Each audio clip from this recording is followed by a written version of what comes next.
Je m'appelle Emmanuelle Viry, j'ai 45 ans et je suis directrice d'agence à Prieux et Saint-Étienne-de-Saint-Joire en Isère. Et pour moi, l'humain passe avant tout. Et pourquoi pas banquier ? Le Crédit Agricole Centre-Est donne la parole à ses collaborateurs.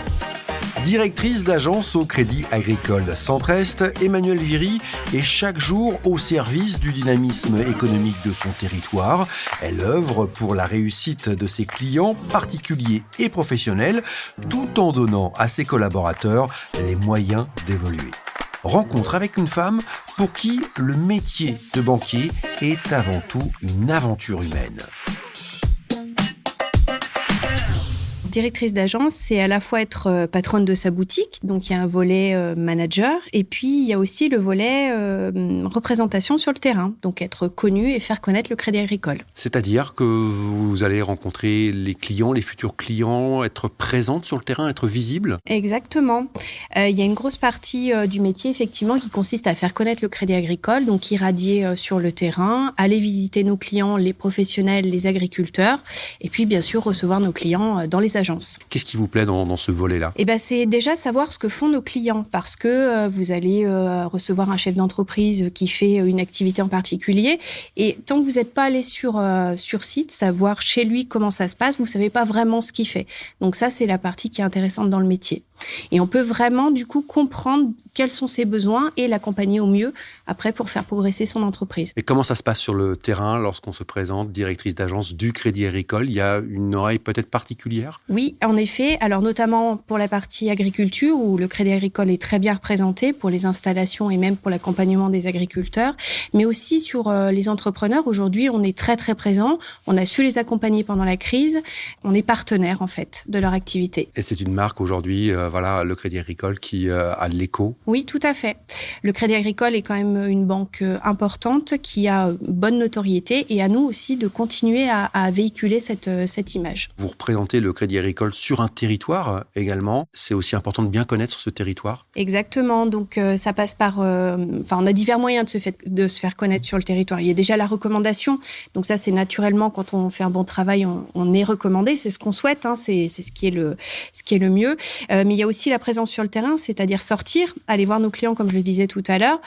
Par exemple, avec notre chargé de clientèle professionnelle, on s'est fixé une demi-journée par mois déjà pour aller visiter nos clients. Donc, on va visiter un client et on va voir son voisin qui n'est pas forcément client pour proposer aussi nos services. Donc, c'est ça, aller travailler sur le territoire. Et puis, il y a aussi le volet caisse locale, puisqu'on a des caisses locales au Crédit Agricole et qui, eux, sont un peu un réseau de veille économique sur le territoire qu'ils représentent et qui peuvent aussi nous apporter des recommandations ou des points d'attention pour certaines personnes en difficulté. C'est tout cet aspect-là qui fait qu'on arrive à irradier sur tout le territoire. Juste en quelques mots, rappelez-nous le rôle d'une caisse locale et ce que c'est. Alors, la caisse locale, en fait, c'est une association composée d'administrateurs qui ne sont pas du tout du Crédit Agricole, donc qui sont bénévoles et qui cherchent en fait à animer sur le terrain des actions de caisse locale auprès des associations, bien souvent, pour faire connaître ce qu'ils font, faire connaître le Crédit Agricole et puis participer justement à la vie sur notre territoire. Qu'est-ce qui vous plaît, vous, Emmanuelle, dans ce métier ? Alors moi, ce que j'aime, c'est la partie manager, d'une part. Donc j'aime accompagner les équipes, créer un bon climat social pour que ce soit propice au travail. Et puis j'aime aussi me déplacer, donc aller voir justement, visiter nos clients sur site. Ça, c'est quelque chose qui est super sympa. Comment on fait justement pour avoir un bon climat social dans son agence ? Vous avez une équipe de 6 collaborateurs ? 6 personnes exactement, plus on a les métiers spécialisés qui interviennent dans nos agences. C'est beaucoup de bienveillance, mais de l'exigence aussi. Il faut trouver un bon dosage. Le bon dosage, effectivement. Pour les deux, tout à fait. Et comment vous faites ? Donnez-nous quelques exemples, pour qu'on comprenne votre métier, qu'on le touche du doigt. Par exemple, quand on doit faire quelque chose on a un cadre, une procédure à respecter. Donc ça, c'est le côté exigence. Mais la bienveillance, c'est si mon collaborateur se trompe, c'est ne pas lui tirer la pierre, c'est l'accompagner, lui expliquer ce qu'il a fait qu'il aurait pu améliorer pour le faire progresser. Comment ça se passe lorsqu'il y a des conflits humains au sein de votre équipe ? Comment vous les gérez ? Alors, quand il y a des conflits humains au sein de l'équipe, c'est libérer la parole, en fait, les inviter à s'exprimer. Et puis, quelquefois, il faut savoir trancher aussi. Et aujourd'hui, dans votre travail de directrice d'agence au Crédit Agricole, qu'est-ce qui vous rend fière ? Ce qui me rend fière, c'est mon équipe.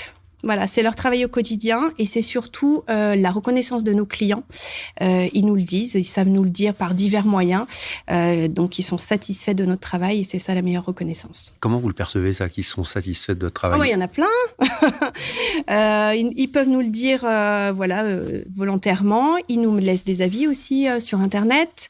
On a des enquêtes de satisfaction. Enfin, voilà, c'est vraiment au quotidien. Il y en a même qui, des fois, viennent me voir et me disent, vous savez, cette petite-là, elle est vraiment super, gardez-la longtemps. Et alors, vous avez aussi le volet recrutement en tant que directrice d'agence.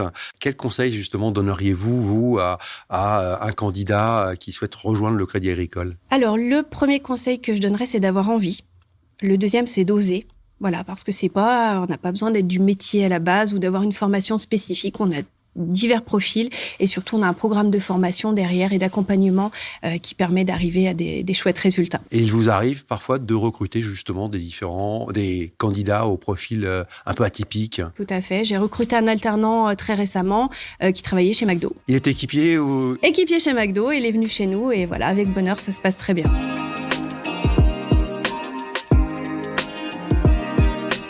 Et pourquoi pas banquier? Un podcast du Crédit Agricole Centre-Est. Alors Emmanuelle, on va peut-être revenir sur votre parcours. Quel est justement votre parcours avant d'arriver au Crédit Agricole et avant d'être directrice d'agence? Alors, avant d'être au Crédit Agricole Centre-Est, j'ai passé un BTS Force de vente.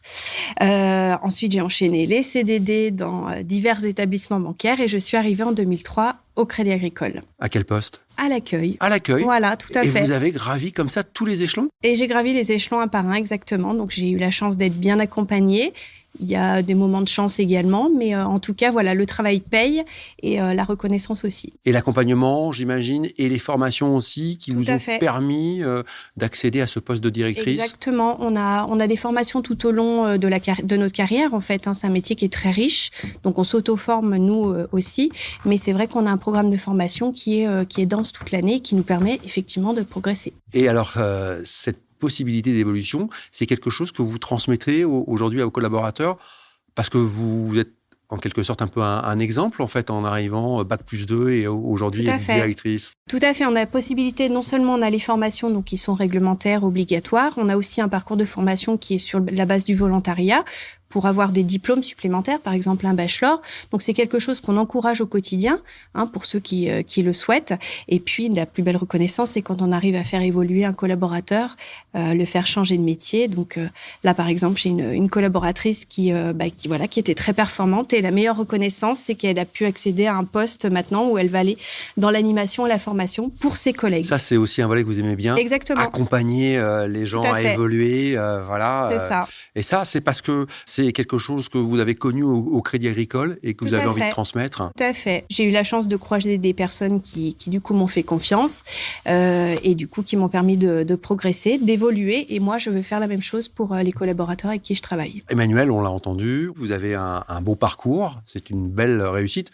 J'imagine que vous en êtes fiers. Très. On en est fiers autour de vous aussi. Oui, exactement. Oui, tout le monde est fier. Donc, mes anciens directeurs d'agence, mes collègues aussi, et puis ma famille, évidemment. Est-ce que vous pensez que le parcours que vous avez eu aurait été possible ailleurs qu'au Crédit Agricole? Je ne sais pas.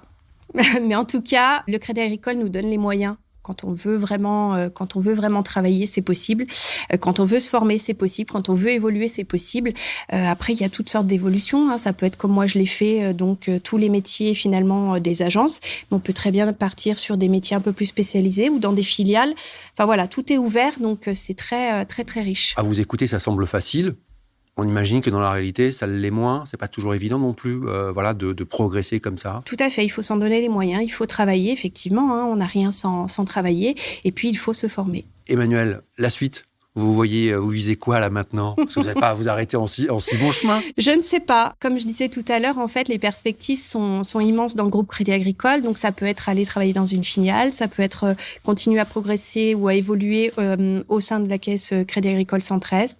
Ça peut être aller travailler dans notre filiale Square Habitat, ça peut être aller au LCL, ça peut être dans une autre filiale. Voilà, on a tout un tas de perspectives possibles pour les étudier. Et à quoi rêvez-vous là précisément là au moment là? Dites-nous. Mais à partir où? Dans ma voiture. À quoi je rêve aujourd'hui? je sais pas. Non, vous vous projetez pas? Bah là tout de suite non. Et parce que ça veut dire peut-être parce que vous êtes bien aussi dans votre oui, poste moi, je suis aujourd'hui. très bien, ouais. Je suis très bien où je suis. J'ai encore des belles choses à faire, donc je suis pas pressée pour l'instant de partir. Voilà. Merci beaucoup, Emmanuelle. De rien. On vous a pas fait trop de misère? Si. Merci Horrible. Infiniment d'avoir répondu comme ça aussi spontanément. Et puis plein de belles choses pour la suite. Merci. C'était Et pourquoi pas banquier, un podcast du Crédit Agricole Centre-Est. Et pour ne manquer aucun épisode, abonnez-vous à ce podcast sur votre plateforme d'écoute préférée.